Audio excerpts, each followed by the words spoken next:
The nervous system controls every function in the body, so it's absolutely crucial for any person, any human being, to have the nervous system functioning at 100% all the time. That way they can have the best chance to be as healthy as possible and to not have chronic illnesses and diseases and ailments form later on in life. You know, the more we understand about computers, the more we understand about the nervous system. And we know computers are limitless capacity, and it's the same thing with the nervous system. And the nervous system actually is what animates the human body, and it's also what regulates the healing process.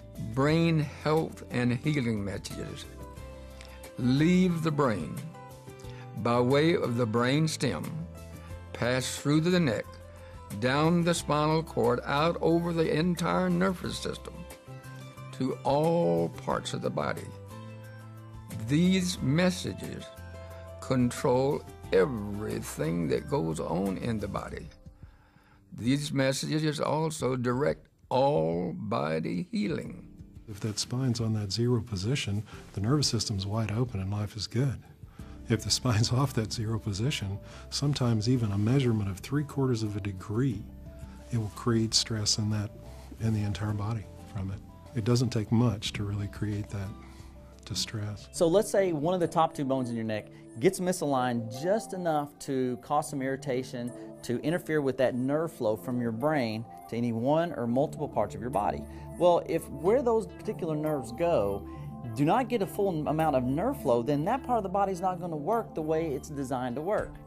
So let's say, for example, you eat a candy bar, okay? Sugar goes into your system.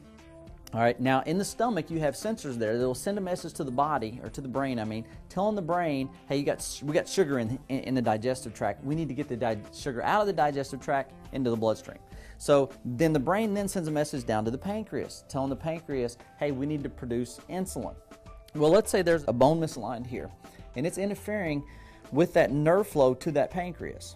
Well, it may be interfering 1%, 2%, 10%, 50%.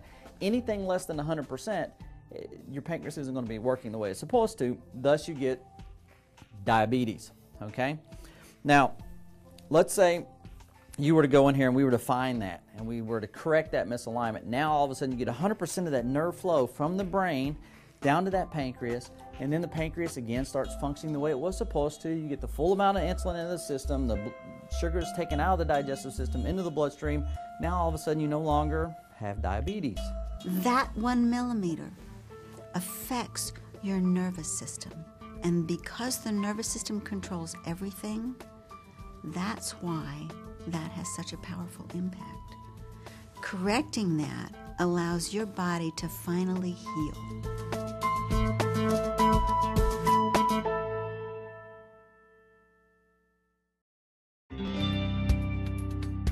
To better understand how upper cervical care works, you really got to understand all the players involved in the system, your body parts, and how your body functions.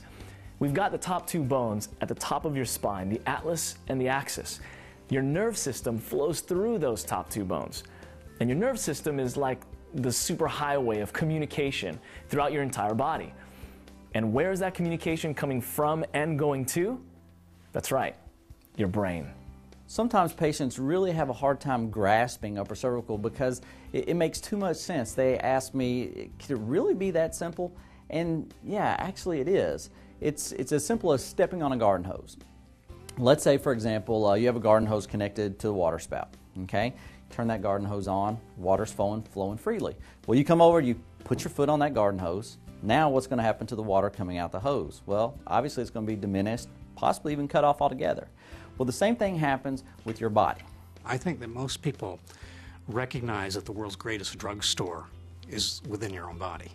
It knows how much cortisone to produce and how much antihistamine to produce. It even knows how much cholesterol to produce, provided the system that regulates that is able to do so.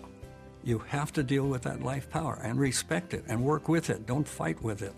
Let it have its way. You can do that when you get rid of the cause of the interruption between the source and the body by correcting the upper cervical vertebral subluxation. So if the brain can't communicate with some part of the body, it's going to get sick. But if the brain can communicate with all parts of the body, we stay well. That's the simplicity of it. That's the simplicity of it.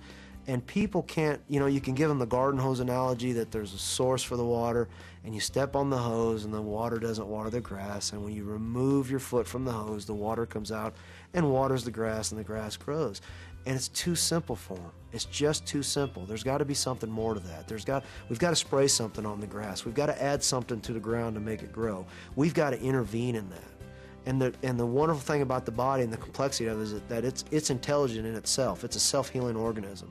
It just doesn't need any interference to its function. And all we do is correct that, and we can expect health.